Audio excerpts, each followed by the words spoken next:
नमस्कार, एक बार फिर से स्वागत है आपका आपके अपने YouTube चैनल उत्तराखंड एग्ज़ाम गुरु में। उत्तराखंड एग्ज़ाम गुरु में आज हम बात करेंगे यूकेपीएससी की जो मेंस होते हैं, चाहे वो यूकेपीएससी लोअर हो या अपर हो या आरओ हो, उसमें मार्किंग किस प्रकार से होती है। हमने पहले वीडियोज़ में एक निबंध लेखन में मार्किंग दिखाई थी आपको। सूचना के अधिकार के अधिनियम के तहत हमको जो कॉपी प्राप्त हुई थी उसको हमने आपको बताया था। आप प्रीवियस वीडियोज़ में जाके उसको देख सकते हैं। आज हम जो लोअर पीसीएस यानी कि सम्मिलित राज्य अवर अधीनस्थ सेवा मुख्य परीक्षा 2016 है, उसमें जो लेटर राइटिंग या सरकारी पत्र लेखन या सरकारी आलेखन से संबंधित प्रश्न आया था, उसके हल को हम आपको यहाँ पर दिखाने का प्रयास करेंगे। चलिए, सबसे पहले हम देखते हैं प्रश्न क्या है। प्रश्न है, सरकारी पत्र के आवश्यक अवयवों का सविस्तार परिचय दीजिए, एक ज्ञापन तैयार कीजिए। ठीक, पहला तो पार्ट है कि सरकारी पत्र के आवश्यक अवयवों का सविस्तार परिचय दीजिए। दूसरा है ज्ञापन तैयार कीजिए। अवर सचिव रक्षा मंत्रालय की ओर से ज्ञापन होगा। इसमें श्री क ग ने जो है अधीक्षक पद पर नियुक्ति के लिए आवेदन भेजा है और 5/1/2017 को भेजे गए इस आवेदन के संदर्भ में उक्त पद की रिक्ति न होने की सूचना होगी। यानी कि किसी व्यक्ति ने जो है एक आवेदन भेजा है और सचिव को रक्षा मंत्रालय और भेजा है क ख ग ने कि अधीक्षक पद पर नियुक्ति के लिए आवेदन किया है, तो उस पद पर रिक्ति न होने की सूचना जो है वो उस ज्ञापन के माध्यम से देनी है। ये प्रश्न था 2016 के लोअर पीसीएस के मेंस का। अब देखिए इसमें किस प्रकार से मार्किंग है, देखेंगे आप क्या इसका आंसर दिया गया है। पहला पार्ट देखेंगे, सरकारी पत्र के आवश्यक अवयवों का सविस्तार परिचय दीजिए। तो चलिए देखते हैं आंसर क्या दिया है अभ्यर्थी ने। देखिए ये आंसर है।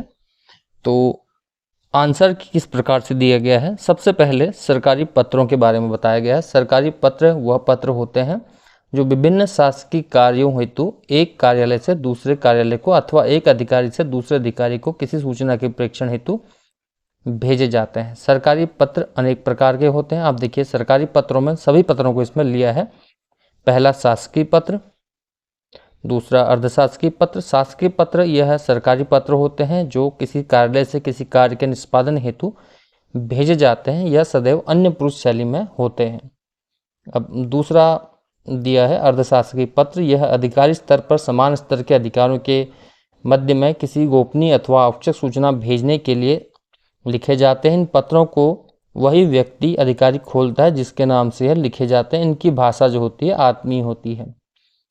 अधिसूचना, किसी विशिष्ट सूचना को सर्वसाधारण अथवा शासकीय कार्यों को संपादित करने के लिए इनका प्रयोग किया जाता है। यह सदैव राज्यपाल के नाम से सचिव स्तर के अधिकारी द्वारा प्रसारित किए जाते हैं या सरकारी गजट में प्रकाशित होते हैं।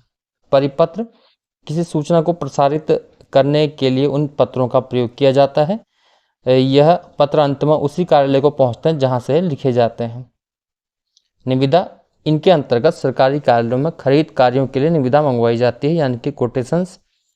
इसके अलावा जो है कार्यालय ज्ञाप, किसी आवश्यक सूचना को इन पत्रों के माध्यम से प्रसारित किया जाता है। विज्ञप्ति, सार्वजनिक महत्व की सूचनाओं को अखबारों में विज्ञप्ति के माध्यम से लिखा जाता है। कार्यालय आदेश, एक ही कार्यालय में नियुक्ति स्थानांतरण संबंधित आदेश भेजे जाते हैं।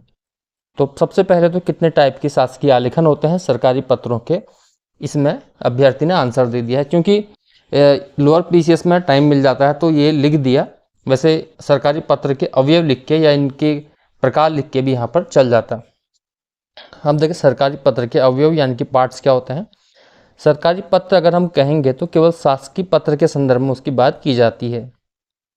पेपर में आमतौर पर पेपर में अगर पेपर में प्रश्न आता सरकारी पत्र तो शासकीय पत्र आप उसको ले लेंगे। तो सरकारी पत्र के अवयव यानी कि पार्ट्स क्या होते हैं, सबसे पहले कार्यालय का नाम आता है।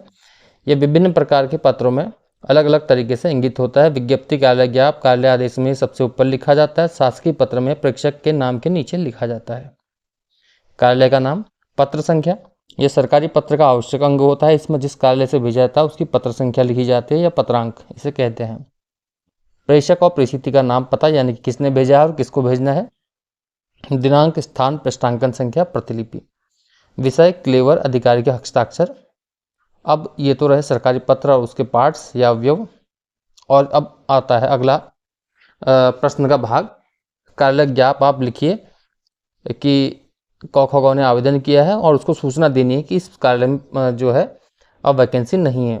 तो देखिए कार्यालय ज्ञाप, सबसे ऊपर भारत सरकार, कौन सा अनुभाग है, रक्षा मंत्रालय, स्थापना अनुभाग, संख्या आ जाएगी और वर्ष आ जाएगा दिल्ली, दिनांक 18 फरवरी 2017। अब कार्यालय ज्ञाप की हेडिंग आती है, जैसा कि आप जानते हैं कार्यालय ज्ञाप ऊपर से आ जाएगा। विषय क्या है, श्री क ख ग के आवेदन दिनांक 5/1/17 के विषयक।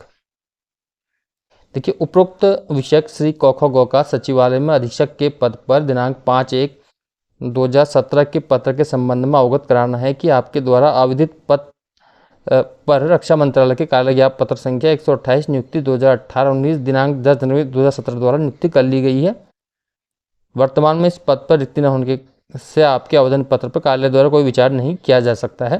ये शॉर्ट में लिख दिया है और सचिव स्तर के अधिकारी द्वारा लिखा गया है। और पृष्ठांकन संख्या आ गई है।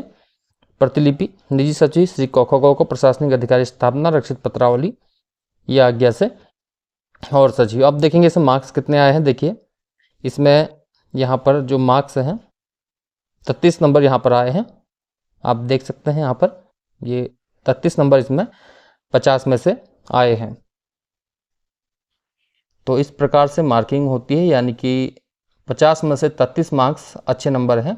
तो प्रश्न आपने देखा, पहले सरकारी पत्र के अवयव और एक कार्यालय ज्ञाप का मसौदा तैयार करने के लिए इसमें पूछा गया है। तो इसकी भाषा शैली पर विशेष तौर पर पत्र लेखन में आपको ध्यान देना होता है। और इस प्रकार से उत्तराखंड लोक सेवा आयोग जो है आपको अंक देता है सरकारी पत्र लेखन में। सरकारी पत्र लेखन की प्रैक्टिस के लिए आप उत्तराखंड गवर्नमेंट के जो शासकीय पत्र आपको मिलते हैं व्हाट्सएप के माध्यम से, फेसबुक में या सोशल मीडिया या अन्य मीडियम से, उनको आप पढ़ सकते हैं। बाकी कोई अन्य आपको गाइडेंस चाहिए तो आप मुझे कमेंट कर सकते हैं या हमारे टेलीग्राम चैनल पर जुड़ सकते हैं, वहाँ से हम आपको अधिक जानकारी देने का प्रयास करेंगे। फिलहाल इस वीडियो में इतना ही। उम्मीद करते हैं आपको कुछ हल्का गाइडेंस मिला होगा। बाकी हमसे लगातार यूँ जुड़े रहने के लिए चैनल को सब्सक्राइब करें और वीडियो को लाइक करना ना भूलें। धन्यवाद।